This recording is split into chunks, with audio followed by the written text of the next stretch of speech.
diabetes ini kejadiannya sampai 70 kali katanya dok ya.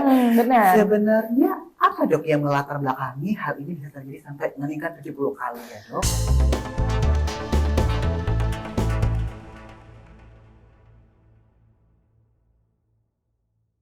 Halo semuanya, Assalamualaikum warahmatullahi wabarakatuh. Kembali lagi di acara kita YouTube @ngobrol.sehat. Kita kali ini akan bicara santai saja bersama saya Dr. Ahmad Akbar, spesialis penyakit dalam, dan rekan saya Dr. Aisyah, spesialis anak. Iya dong, dokter udah spesialis ya. Kita nanti akan membahas tema-tema yang lagi happening di jagat sosial media ya, apa tuh dok yang lagi happening dok? Misalnya ada diabetes anak yang meningkat sampai 70 kali. Waduh. Nanti kita akan juga bahas sisi dewasanya, hipertensi pada anak, lalu juga kita akan bahas juga hipertensi pada dewasa, kita bandingkan ya dok ya. Pokoknya standby terus di YouTube Ngobrol Sehat, dan juga jangan lupa untuk subscribe, komen, serta like dan share video ini. Dan kalau mau bertanya juga bisa nih dok di Instagramnya kita @ngobrol.sehat, dan TikToknya apa dokter Aisyah? Ngobrol.sehat juga sama. Pokoknya ketik aja Ngobrol Sehat, pantengin terus, dan jangan lupa untuk komentar, like, dan share. Oke, kali ini kita akan bahas yang pertama apa dok? Enaknya diabetes dulu. Kita bahas diabetes anak dulu kali ya. Kalau nanti kita take up aja ya dok ya. Dewasa anak kali ini kita karena diabetes ini kejadiannya sampai 70 kali katanya dok ya. Benar. Sebenarnya apa dok yang melatar belakangi hal ini bisa terjadi sampai meningkat 70 kali ya dok? Ya, kita tahu bahwa akhir-akhir ini kan kita sempat kena pandemi COVID nih, di mana kita banyak mager di rumah. Ada berapa tahun sih? Ya? Kita berapa tahun ya kena ya? 2 tahunan ya. 2 tahunan ya. Jadi kan lockdown kayak gitu, kita tetap biasa di rumah. Ya mungkin di rumah ada yang produktif olahraga terus, tapi lebih banyak yang mageran, alias cuman main HP, nonton TV, terus ada makanan selodong, tahu-tahu habis. Iya kan dok? Nah itu juga salah satu faktor yang membuat angka diabetes meningkat. Tetapi memang pada anak-anak dok, ini beda sama dewasa ya. Kalau anak-anak tuh lebih sering diabetesnya itu tipe 1. Autoimun ya dok? Iya, yang autoimun. Kalau yang tipe 2 itu memang bisa terjadi pada anak-anak, tetapi lebih sering pada dewasa ya dok ya. Gitu. Nah, selain karena aktivitas fisik yang berkurang, yang perilaku mageran, juga gaya hidup masyarakat Indonesia ini juga udah mulai condong ya, udah ke arah ya globalisasi kan, jadi banyak makanan-makanan fast food, junk food, kayak gitu, proses food yang nggak sehat dok gitu. Yang tinggi kalori, yang tinggi lemak kayak gitu. Nah itu juga menyebabkan pola hidup sehatnya udah berkurang. Nah itu menyebabkan itu resikonya diabetes meningkat. Tapi tadi kan dokter bilang anak-anak kan beda ya sama dewasa. Kalau misalnya dewasa kan kita diabetesnya terjadi kan banyak jenisnya ya dok ya. Ada tipe 1 autoimun, ya nanti ada tipe 2. Jadi bukan derajat ya, tapi jenis. Ada lagi nanti neonatal diabetes. Kalau di dewasa ada yang namanya LADA, ada MODY ya gitu ya, yang autoimun juga tapi terjadi pada usia dewasa gitu ya. Nah, kalau pada orang dewasa, diabetes ini kan kadang pengaruh pola hidup ya dok ya, atau pengaruh obesitas, resistensi insulin, ya gitu ya. Terus benar kata dokter dari makanan juga. Nah untuk kriteria-kriterianya nih dok, istilahnya kita kan mendiagnosa dari diabetes atau kencing manis ini ya dok ya. Kalau di dewasa kan kita ada satu misalnya gula darahnya itu gula darah puasa nih dok, lebih dari sama dengan 126 dengan beban tanpa kalori, tanpa puasa nih, maksudnya dengan puasa 8 jam gitu ya. Lalu atau gula darah 2 jam pos makannya dengan beban 75 gram, glukosanya lebih dari sama dengan 200, atau GDS waktunya lebih dari sama dengan 200 dengan gejala klasik dok, misalnya kayak haus terus ya, terus jadi pipis terus lapar terus, atau HbA1c-nya lebih dari sama dengan 6,5. Nah kalau untuk anak-anak dok, kriterianya bagaimana?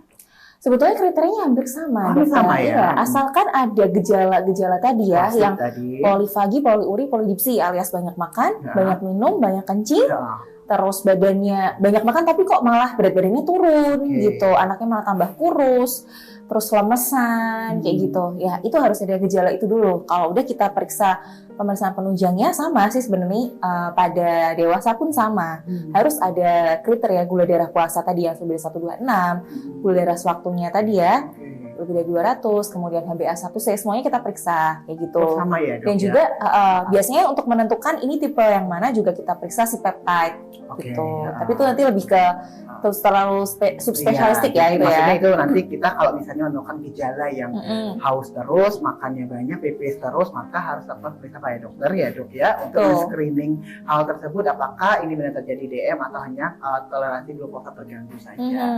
Kalau ada namanya prediabetes, Dok, kalau di interna ya. Interna penyakit. Gimana tuh, Dok? Boleh dijelasin? Jadi kayak tadi sesuai kriteria tadi, tapi dia kayaknya di tengah-tengah gitu, normal enggak, DM enggak, jadi tengah-tengah. Dilihatnya dari pemeriksaan penunjang? Ya jadi bisa dari gula darah puasa, bisa dari gula darah 2 jam pas makan tadi dengan beban glukosa 700 gram ya, bisa dari HbA1c atau bisa dari gula darah sewaktu ya. Kalau HbA1c itu dia di atas 5,7 sampai 6,4 Dok. Itu yang prediabetes ya. Kalau yang diabetes? Kalau diabetes kan lebih dari sama dengan 6,5 ya. gitu. Nanti pokoknya ibu-ibu di pemirsa atau bapak tidak perlu khawatir, pokoknya dengan angka tersebut kalau ada keluhan tadi ya, Dok ya, atau ada riwayat keturunan kayak gitu harus segera dilakukan pemeriksaan ke ya, dokter ya.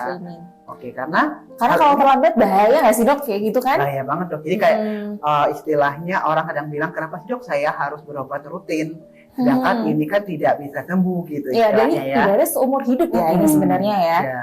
Jadi pentingnya adalah kita mengontrol indeks glikemik yang tinggi ini. Indeks glikemik apa tuh, Dok? Jadi kayak misalnya kadar glukosanya itu sangat tinggi di dalam pembuluh darahnya kan akan merusak pembuluh darah secara cepat, akan menurunkan sistem imun kayak gitu ya, banyak hal. Jadi kalau tujuan pengobatannya adalah mengontrol supaya nih gula darahnya mendekati normal nih, Dok, supaya tidak terjadi normalnya berarti 100 sampai 200 ya. Iya, maksudnya di bawah itu harusnya harus di bawah itu.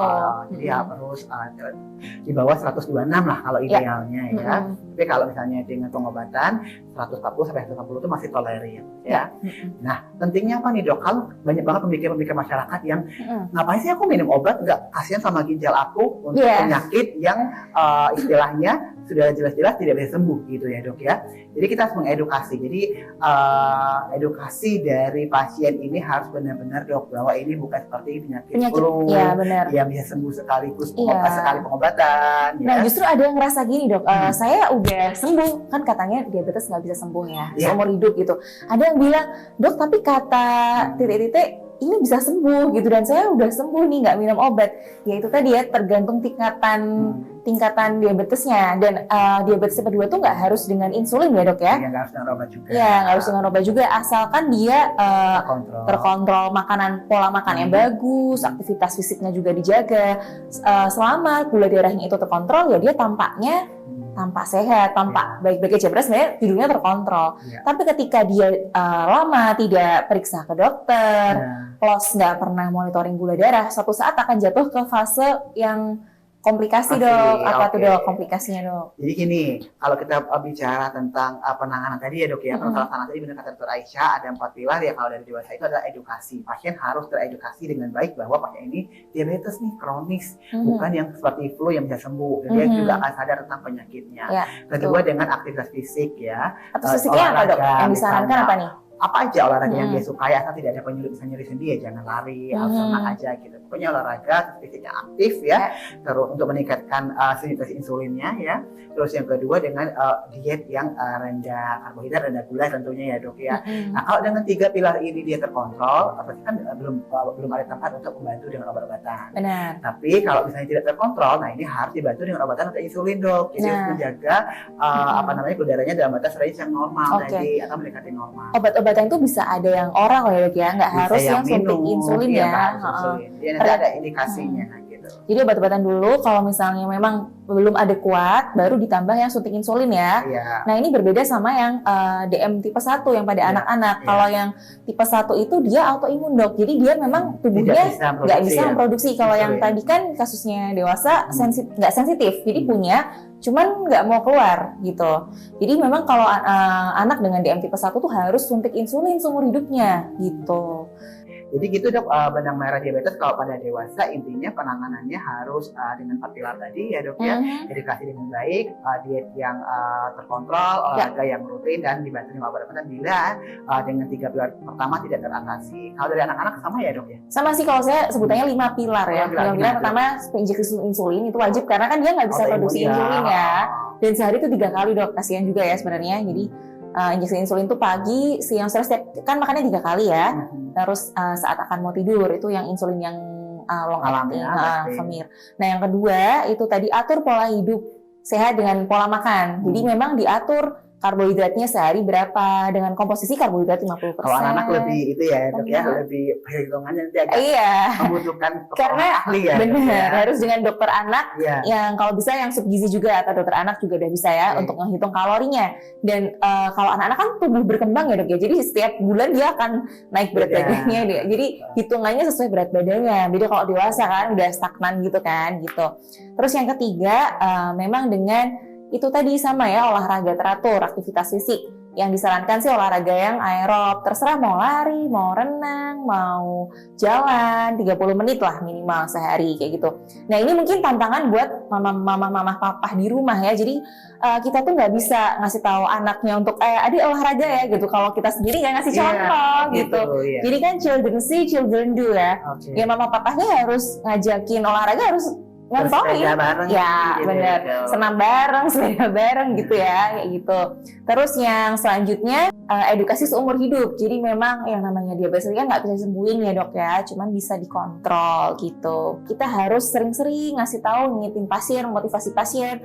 Mungkin kalau anak juga kita butuh pendampingan psikolog atau psikiater, misalnya ada yang gejalanya karena depresi dok, misalnya kan kalau masih remaja gitu ya, bosen kan harus sehari harus ngecek gula darahnya. Oh yang tadi ada satu lagi yang monitoring gula darah ya belum saya sebutin. Jadi sehari itu 6 kali dok meriksanya kan gula darah. Sampai juga ya maksudnya. Before after makan kan. Dan kalau kami sih dokter anak lebih sering untuk meminta untuk dicatat. Jadi waktu kontrol kita tuh kita lihat trennya, apakah trennya ini masih dalam batas normal atau enggak, atau memang udah perlu adjusting dosis insulinnya kayak gitu. Siapa sih yang nggak bosan? Kalau orang dewasa kan masih bisa sakit juga ya, kalau remaja atau anak-anak apalagi ya itu kan perlu support dari keluarga, dari gurunya dan segala macam kayak gitu. Jadi emang bagus sekali kalau misalnya kita bisa dampingin bareng-bareng gitu. Ya itu sih 5 pilarnya ya.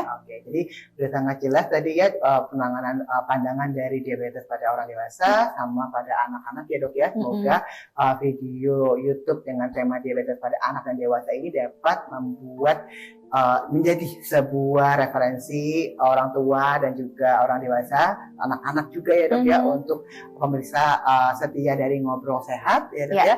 Untuk sekali lagi saya ingatkan jangan lupa untuk subscribe, di like, follow, komen dan share di YouTube-nya dan juga video yang ada di TikTok dan IG Ngobrol Sehat ya. Oke Dr. Aisyah, untuk tema kali ini diabetes saya rasa udah cukup lengkap ya dok ya. Mungkin nanti kalau ada usulan ya silahkan langsung komen aja di bawah sini untuk episode selanjutnya. Saya Dr. Aisyah, spesialis anak, dan saya Dr. Albert, penyakit dalam. Kami pamit undur diri untuk episode ini. Sampai jumpa di episode selanjutnya. Dadah.